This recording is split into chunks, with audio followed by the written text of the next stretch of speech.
Hindi mo ba napapansin, mga bulaklak ay magkakawangis, mga dahon ay magkakahugis?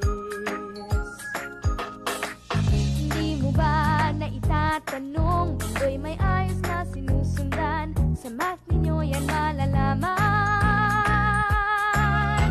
Halina, sumama na kayo, maglakbay, mag-enjoy, maglaro, tuklasin ang math sa buhay natin. Dali na, mag-math na tayo. Mga number at mga signs, di dapat katakutan. Ito ay mga simbolo ng gusto nating sabihin at malaman.